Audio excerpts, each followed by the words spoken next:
Aisyah. Iya. Jangan terlalu sering handphone ya. Kurang itu. Assalamualaikum warahmatullahi wabarakatuh. Kami bertiga mau presentasi slide 9 ini. Dimulai dari perencanaan itu kayak mikir sebelum jalan. Jadi itu Slide pertama. masih menentukan apa dan bagaimana kita mau eksekusinya nanti gimana. Terus ini masih fokusnya pada analisis belum eksekusi.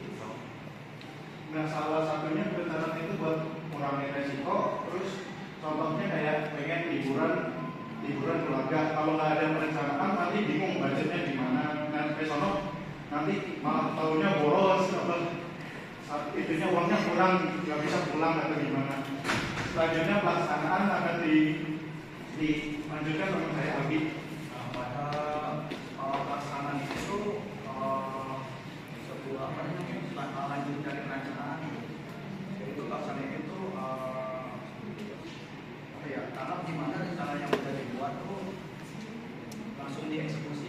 Nah, contohnya tuh yang di poin pertama itu melaksanakan rencana. Misalnya kan kita contohnya pelaksanaan jadwal kerja terus pembagian tugas kan sudah dijelaskan masing-masing ya.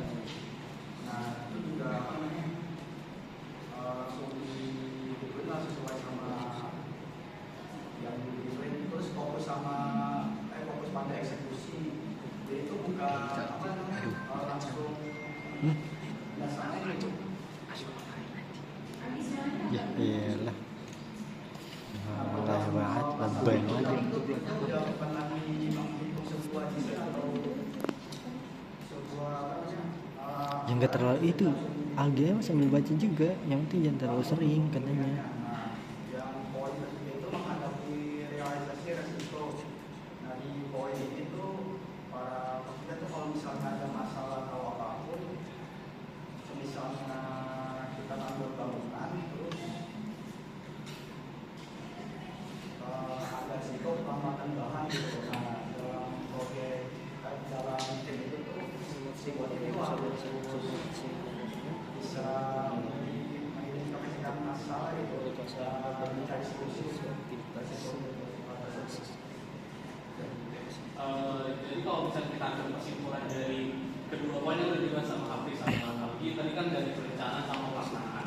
Dalam manajemen proyek itu berarti kita perlu ada keseimbangan dari antara perencanaan dan pelaksanaan. Perlu adanya keselarasan antara rencana yang dibuat dengan kegiatan yang akan dilaksanakan. Karena kalau kita cuma punya rencana tapi nggak punya pelaksanaan kan juga jadinya tuh seperti cuma wacana kosong. Kita punya plan ke depan tapi kita nggak punya rencana sama pelaksanaannya itu nggak kita lakukan, jadi sama aja sia-sia. Nah, ini tuh nggak cuma berlaku untuk manajemen proyek, ini juga berlaku buat kehidupan kita sehari-hari. Kita misalkan punya target lulus kuliah 3,5 tahun dengan IPK cum, tapi kalau kita nggak punya rencana dalam untuk mencapai target tersebut, kita cuma melaksanakan kayak yang penting hari ini kuliah masuk pulang. Berarti kan itu kan kita nggak punya rencana yang matang. Nah, dengan itu kita kesulitan dalam mencapainya. Sekian dari kelompok kami, kurang lebihnya mohon maaf. Sekian dan terima kasih. Maju, benar. Belum koreksi di antara angka bertiga. Tadi masih ada terus, bakal. Algi suaranya nggak ada. Pelan suaranya seperti ragu untuk menjelaskan. Ya, benar nggak? Seperti ragu-ragu ya. Kemudian kalau misalnya gini nih, slide berikutnya, penjelasan berikutnya akan disampaikan oleh rekan kami. Mungkin mata kuliah public speaking. Rekan kami, yaitu saudara Hafiz dan saudara Algi, gitu guys. Jadi jangan teman saya bahasa di presentasi bahasa udah stop penjelasan.